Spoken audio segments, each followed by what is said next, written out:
What's going on, everybody? I'm Jerry, and today I'm going to be doing my Week 5 Power Rankings. I know this is my first Power Rankings video. Not great to start Week 5, I will admit that. Didn't really have a choice. I also really don't like this cover page. So this is really quick. I forgot to make one, and then I was ready to make the video. I'm like, can't start on pick 32. Got to have something to show you. Talk up, build up until I tell you who's their 32, even though it's probably very realistic, knowing that I'm a Bears fan and seeing how the Bears have been playing, the Chicago Bears start up at number 32. They're 0-4. You can see their offense has actually not been as bad as at least I thought. I thought that their offense was going to be abysmal. You get DJ Moore, you expect an increase. 22-21 doesn't sound so bad. It is actually currently halftime from the Bears game, Bears Commanders. They're up 27-3 right now, and I can't even really believe that that's real at this point, especially with how they've been playing. But their defense has been the worst part of it. I'm putting points per game and yards per game just for offense and defense because I felt like it would be very relevant to put stats on there, and these seem to encompass my views, not necessarily that it's just based on these, but very notable to the situation. You can see Justin Fields. That pretty much encompasses the Bears' season so far and the last 14 games, as they have not won a game in almost a year. But it's looking like they could get one, although it did last week. Hasn't really changed much. For them to move up, going to have to get a win tonight, but I think I'm also going to need to see some of these next teams lose. So we'll see what happens. Team I put at 31 kind of makes sense, just 0-4. You can see Bryce Young down there supposedly has another arm coming off of his existing arm below. Don't know how that happened. Must have just gotten put in there. But pretty easy to pick a team at 0-4. There's really no upside. I mean, you can see their defense allowed yards per game looks like it's actually 14, which a bit surprising. But just haven't been good. Haven't been able to win games. Bryce Young already got benched for Andy Dalton, so it's just kind of a mess over there. Looking like they could be one of the worst teams in the NFL as of right now, especially with, only having Thielen, who, although is still a pretty good receiver, he just probably shouldn't be a rookie quarterback with a rough offensive lines, wide receiver one. And then their defense, basically just Brian Burns. I don't even know. I can't even remember if J.C. Horn's been playing. If he has, haven't really noticed him. So problem there. Panthers, I think they're going to be bouncing around in these like 30, 31, 32 throughout the rest of the year. Obviously, if they have a great game, get a great win over somebody, maybe they'll breach into the low 20s, but there's just not really much to be excited about other than knowing that you have Bryce Young and hoping that he can develop into a better quarterback. Moving on to number 30, we have the New York Giants. They're 1-3, by far to me the worst 1-3 team. They just look absolutely abysmal. You can see the offense, 32nd in points per game, 31st in yards per game. I don't want to put as much blame on Daniel Jones as some other people are. He's obviously not doing great with who he has, but Saquon Barkley being out, he's your biggest weapon on offense. So that's a big-time loss there, as well as Andrew Thomas, their tackle that they just paid. When you watch those games, there's 2 or 3 guys getting to Daniel Jones very shortly after the snap. So it's tough to put it all on him. Sure, I'm sure there's better decisions that he could make when he's getting pressured, or I'm sure they could design some better play calls to where there's some quicker reads or something. But as of right now, they just can't produce on offense, and it makes it very difficult for their defense. I don't think their defense is the worst, but when you have your offense, committing turnovers and getting sacked at the rate that they are, 11 in last game, I mean, that's just unacceptable.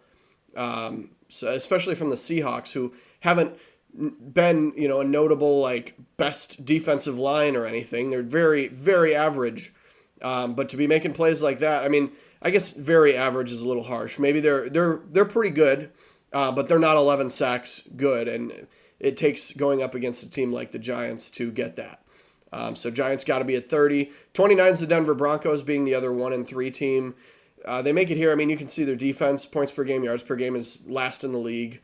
They're just not good on defense at all. Their offense actually 10 and 14 is really just because they've gotten a lot of garbage time scores. And in the case of the Bears game, had a great second half where they just got a lot of yards and were able to score. Yeah, right now they're very deserving of 1-3.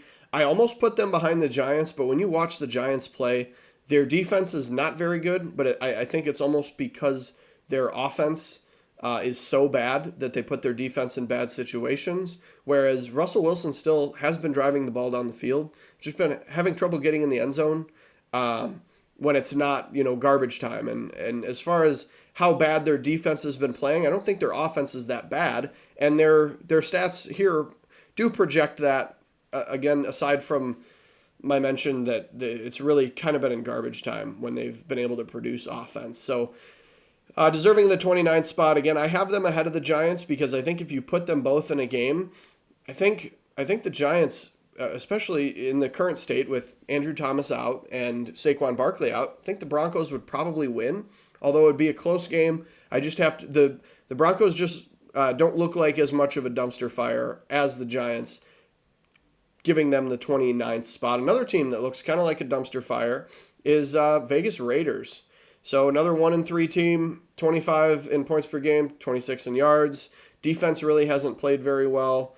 Another team where the yards per game on defense is almost mid-tier, but it's really just because of some of the mistakes on offense. Aiden O'Connell was just getting messed up last week as far as pressure. I mean, he's pressured every play. It wasn't even supposed to be playing at this point.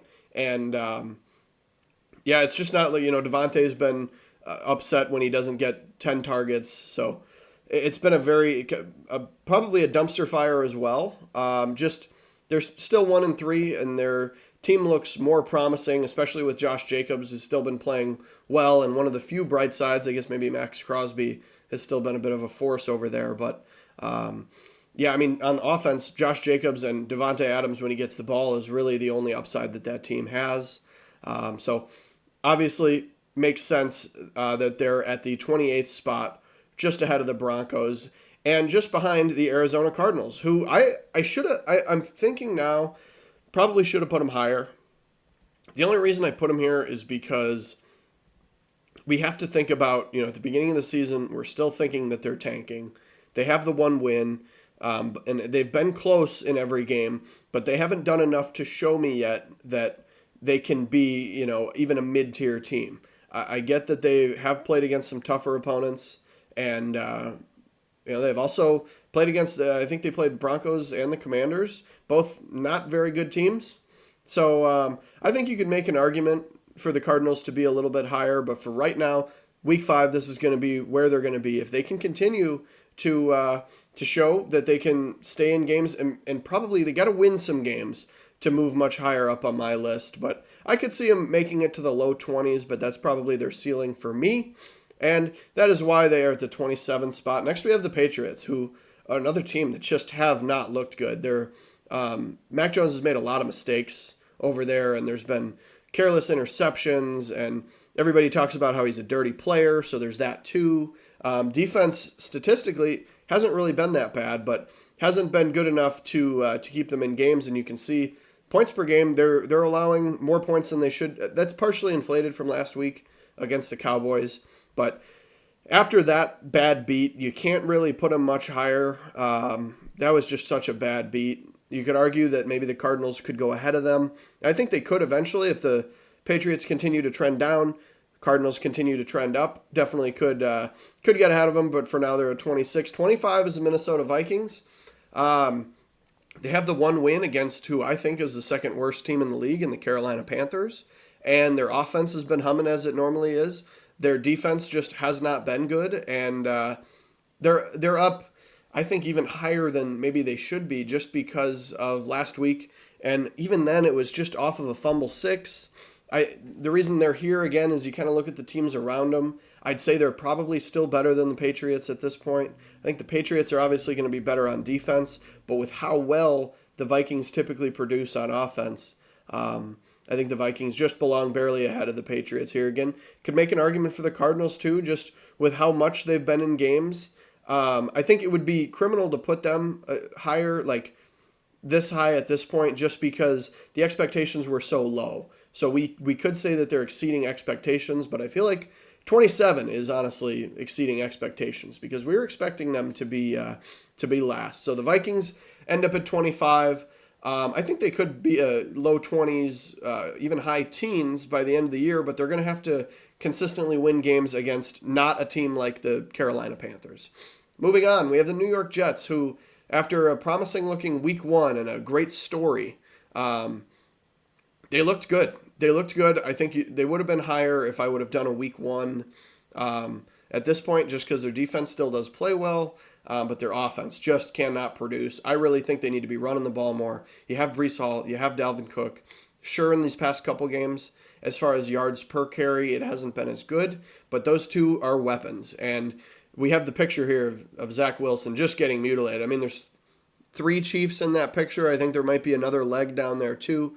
I mean, he was just getting mauled, and that picture kind of describes how they went up against a talented team in the Kansas City Chiefs and just got smoked. So I guess smoked is not.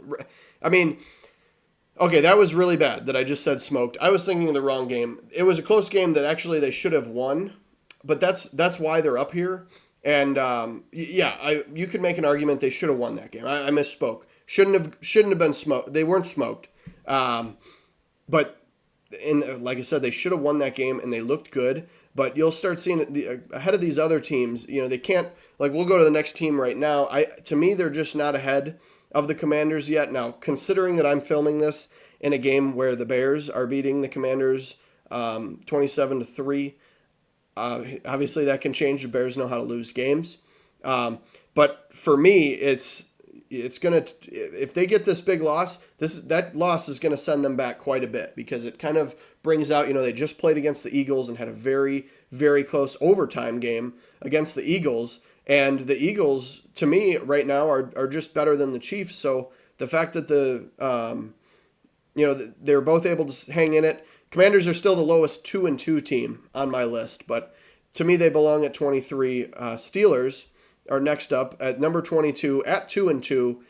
I was tempted to put them lower, and if they have another bad week this week, they're going to go down significantly just because you're kind of still in that point where you don't want to say, oh, they're done or they can't, they're not going to be able to recover from this. But it's not looking good. Matt Canada looking at his job possibly being done. Even people are calling for Mike Tomlin's name. So Steelers end up at 22. Next up is the Bengals. I'd love to put them higher. They're 1-3, so on my list they're ahead of 2-2 teams. But that offense is not normal. They're not normally going to be 31st in points per game and 32nd in yards per game. That is going to change. Their defense, for how bad their offense is playing surprisingly well. So to me, they still belong above the teams like the Steelers because I think you have to go on a game by game basis with these like rankings, but you also have to factor in like something's not right. And this Bengal team, we know they can be better, and that's really the only reason they're still at 21. Moving on to the top 20, we have the Indianapolis Colts, who, if I would have done one at the beginning of the year, I probably would have had them maybe 28, 29 with, rookie quarterback who most people said was not going to be NFL ready and was going to need some time. Jonathan Taylor out. You don't really see what the upside is, and it turns out the upside is the rookie in Anthony Richardson, and he's been playing great. You see 14th in points per game, 16th in yards per game is just way over expectations. I think that at least I expected. Maybe there was other people that believed that he could, play like this right from the get-go. But Colts to me belong higher up just because of how well they have exceeded expectations. Some of the teams I just put, I think they're better than. We just talked about the Pittsburgh Steelers, Bengals. They're just playing better than them right now. 2-2, so makes sense to me. Moving on, 19, we have the Green Bay Packers, who have played well right out the gate against some teams that we know are not very good. So I don't know if you can really judge it off that. But as the Washington Commanders just got in the end zone and got the 2-point conversion, exciting spark for them.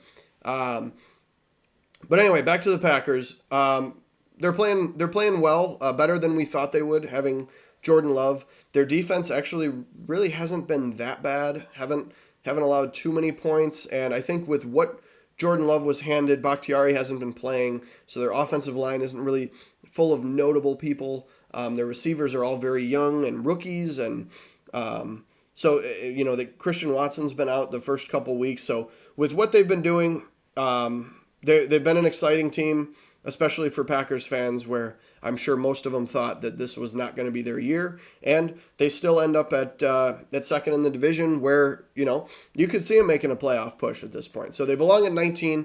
Haven't shown me enough without Rodgers yet. Moving on to the Chargers. The Chargers have not looked good. We got Khalil Mack there, one of his 6 sacks in that game, which was just absolutely nuts. 6 sacks, 5 tackles for a loss.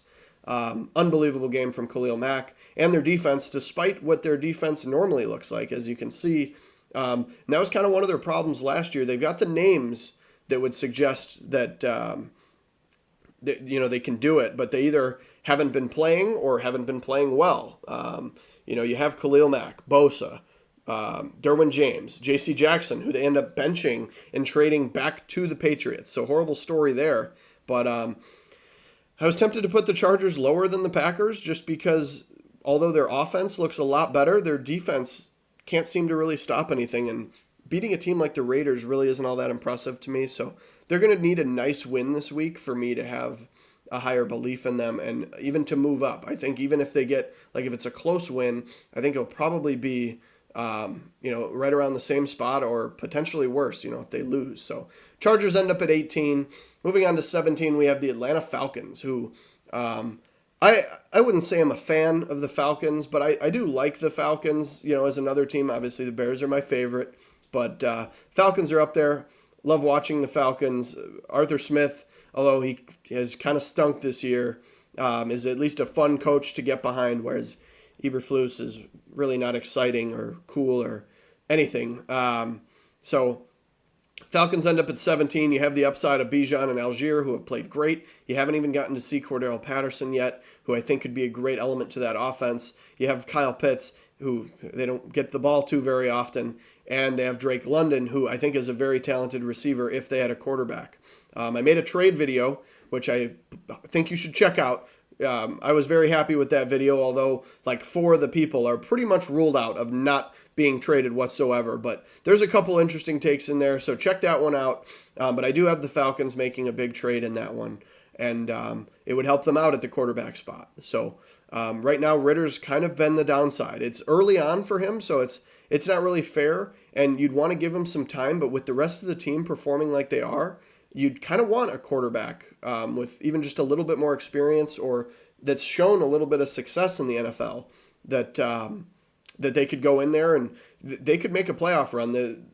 Their division's wide open. The Saints haven't looked very good, and there's really no other threats. So would like to see the Falcons make a change at quarterback just for now, not because I think Ritter's a horrible quarterback. It's just because the rest of their team seems ready to make a run. You see their defensive stats there, and their offensive stats don't look good just because, again, the quarterback play has been shoddy. So Falcons end up at 17. Moving on to 16, we have the Tennessee Titans, who are very hit or miss. It really just depends on if Henry has a good game and if Tannehill has a good game. If Tannehill has a good game, they win the game. And it's just because he is so hit or miss. I was calling a couple weeks ago, the fans are probably going to start chanting for Will Levis just because Tannehill either plays well and gets the ball to the playmakers and does what he needs to do, or he just throws absolute shit, fumbles, sacks. It's just interceptions. It's just a mess. So defense has been playing really good. Titans could still be a playoff team. We'll have to see how that shakes up in their division. At 2-2, they deserve to be at the 16th position. Saints, I have at 15, which is probably a little high. I think having their quarterback out was part of the reason that their offense hasn't looked as good.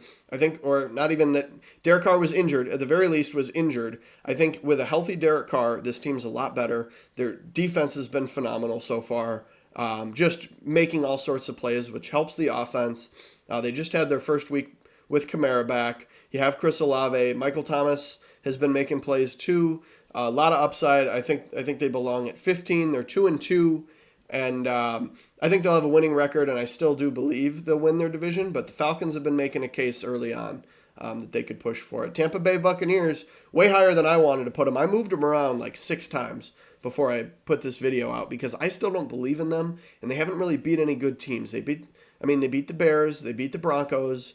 I'm drawing a blank on the other team that they beat, but 2 of those wins very easily could have been losses. I mean, Baker Mayfield's been playing fine, but when you're going up against 2 of the worst defenses in the NFL, it's easy to produce offense. And even then, they're still at 19th in points per game, 22nd in yards per game, and their defense has actually been the shining star, around Vita Vea there. So Buccaneers, I think they very easily could move down this list, especially with playing some talent in these upcoming weeks. But for now, they end up at 14. Houston Texans, way overachieved. I mean, people had them at 32nd, 31st, 30th to start off the season. And C.J. Stroud has been slinging it, still hasn't thrown an interception. The defenses looked good behind, with D'Amico Ryans. And you can see Stroud there just happy and excited. And he's been playing great. I mean, legendary names that he's being put with, and Brady, the Mannings, and other people with the stats that he's putting out, with third-string offensive linemen in Nico Collins and Tank Dell, who's also a rookie. So phenomenal so far for the Texans. I think they could move up this list, to be honest, although you'll see these teams ahead of them is kind of where some of the juggernauts, that's a new name for it, juggernauts start falling into place. But they deserve the 13th spot for me. They've shown me so far that they can play well. The Jaguars end up at 12. Again, I have these 2 teams ahead of the Buccaneers, even though the Buccaneers are at 3-1. A lot because of the strength of schedule. I think the Jaguars have played against some better teams. They have the 2-2 record. Trevor Lawrence could look better, but Calvin Ridley's been a huge benefit for that offense. Travis Etienne, I think, could be playing better. And although I haven't physically seen their defense playing, amazing, you can see their stats. I mean, 12th and 17th isn't really too bad for that defense. So with the weapons that you have on offense, Zay Jones, Christian Kirk, Calvin Ridley, Etienne, Evan Ingram, so many talents on that offense. So I think that offense very well could move up in their points per game and yards per game rankings there. So Jaguars end up at the 12th spot.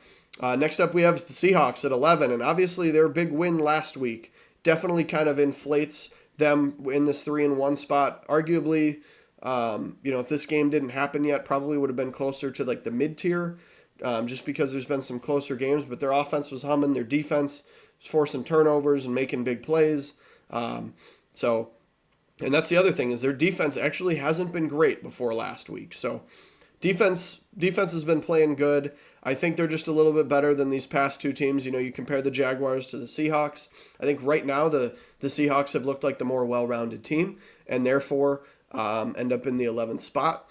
Next up, we have the Rams at 2-2. Puka Nacua is absolutely nuts. That's why he gets the picture there. He is playing like he's Cooper Kupp. He's actually playing almost better than Cooper Kupp.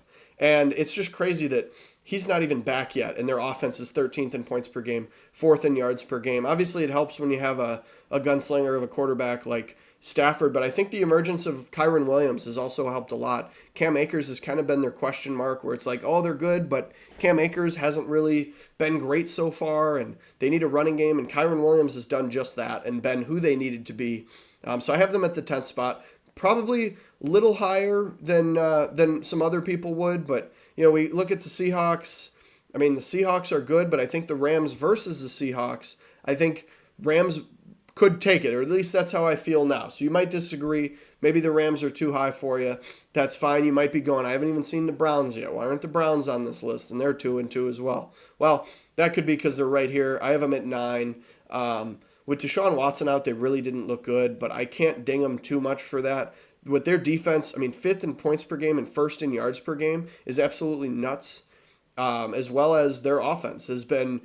Deshaun Watson's been slinging it, and Nick Chubb when he was. I mean, with both of them, obviously they've been out, or Chubb's going to be out. But Jerome Ford has looked all right when he filled in. And when you have Deshaun Watson and you have Jerome Ford, you see potential. You see potential for a better team. So I still have them at 9. They just haven't shown enough to me yet to move them down. And I don't want Deshaun Watson being out to hurt them as much as it could.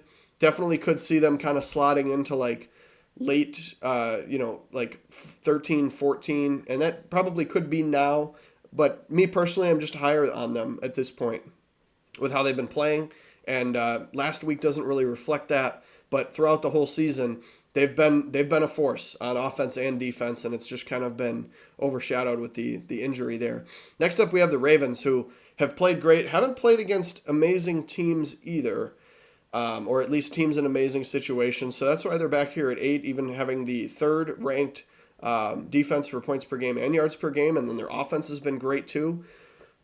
To me, you'll see the other teams that are around them, they're clearly better than the Browns, clearly better than those other teams, the Rams, the Jaguars, the Seahawks. But not any better than these next teams coming up, at least right now for me. They still don't really have a run game other than Lamar Jackson. That kind of dings them. I mean, they're 12th in points per game, 13th in yards per game. Can't complain about that. But I'd like to see them get a solid running back if we're going to talk about a Super Bowl at the extreme or at a playoff run. I'd like to see them get a running back other than Lamar Jackson, who obviously is not a running back. But got to make those jokes when you can.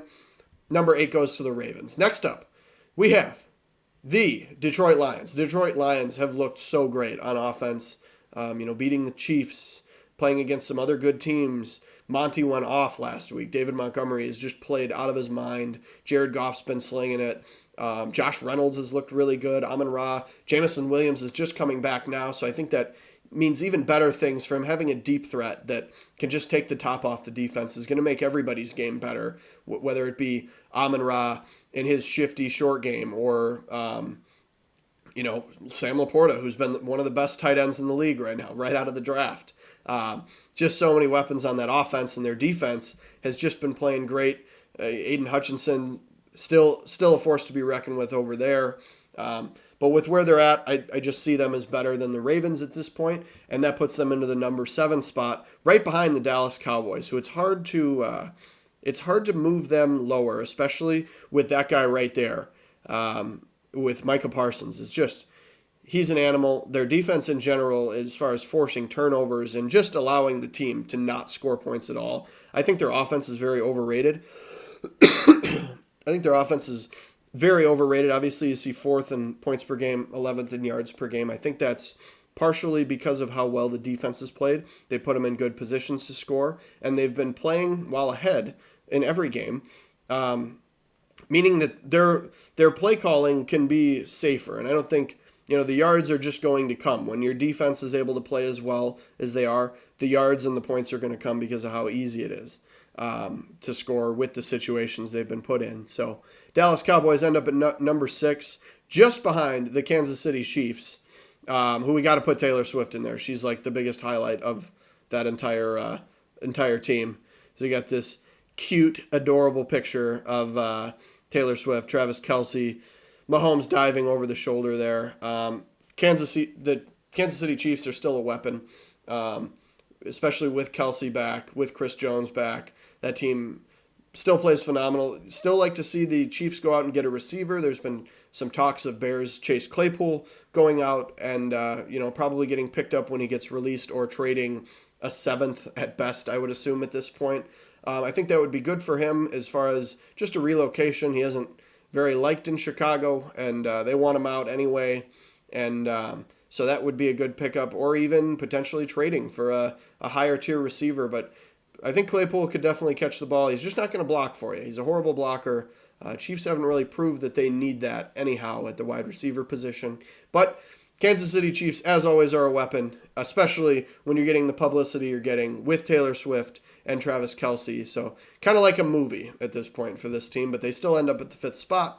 And number 4, just barely ahead of them, is the Miami Dolphins. It's mainly because of that offense. I mean, their offense is number 1, and it's not close. The defense is 28 in yards per game and 26 in points per game, 26 in yards per game. That's mainly, I think, their defense hasn't been amazing, but they've been scoring so fast and so much that their defense actually has been ending up on the field a decent amount too.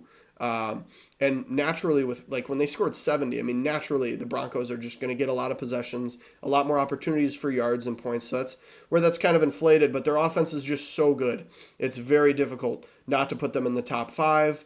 And although they just had the loss, it was against the Bills, who have been very good aside from their Week 1 performance. And I think that showed how good the Bills are and that the Dolphins can be beat. And that's why they ended up at the 4 spot. 3, maybe controversial just because they're undefeated still as the Philadelphia Eagles. I just don't think they've played as well as they could have. And they've been in close game overtime with the Commanders, who are currently losing 27-11 to the Bears. So, you have a game like that. I can't see them, and I didn't change this because of this Commanders game. It's literally just they haven't beat. You have to take into account the teams that they've played against. So you can look at the record, but the teams they played against, their defense really hasn't been all that exciting. Their offensive line is still probably the best in the league, and DeAndre Swift has played very well, and their offense has played well. But because of their defense, the other teams have constantly been in the game to where they can win. And they haven't been having these blowout wins that some of the other teams in this top 5 had.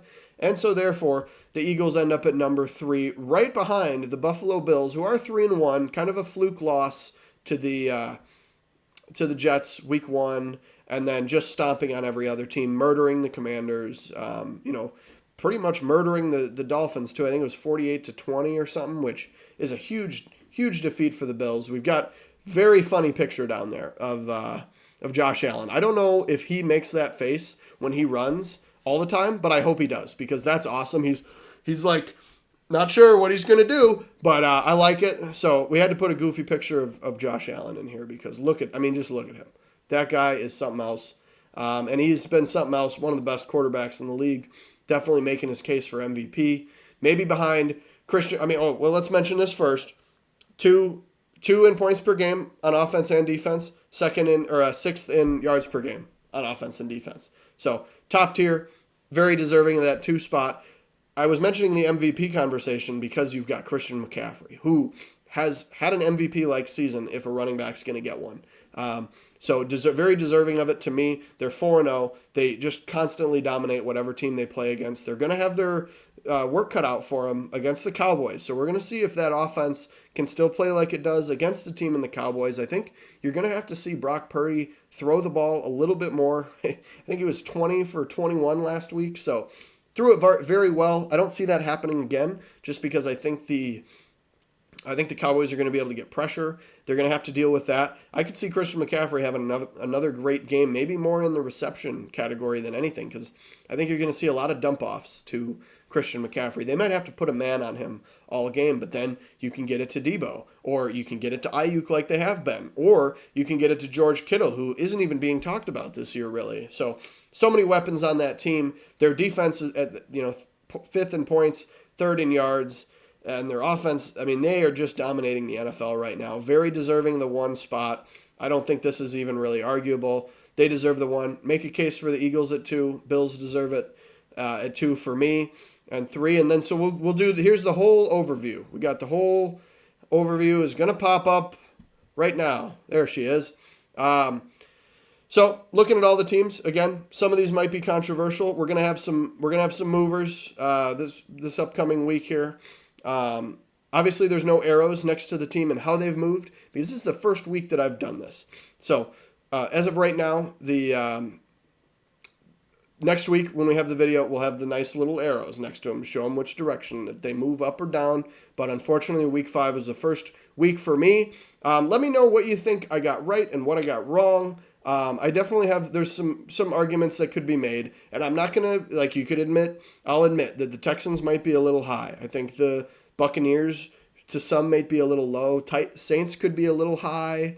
Bengals could be a little low, probably not. Browns are probably too high for most people watching. Maybe the Rams too, but you move them back and you go, okay, well, do you think the Rams are worse than the Texans or worse than the Seahawks? Maybe you do. I don't know. So like, comment, subscribe. Check out my other videos. Like I said, my trade video is a really good one. I like how that one went. So check out all those. And thank you for watching. Have a great day.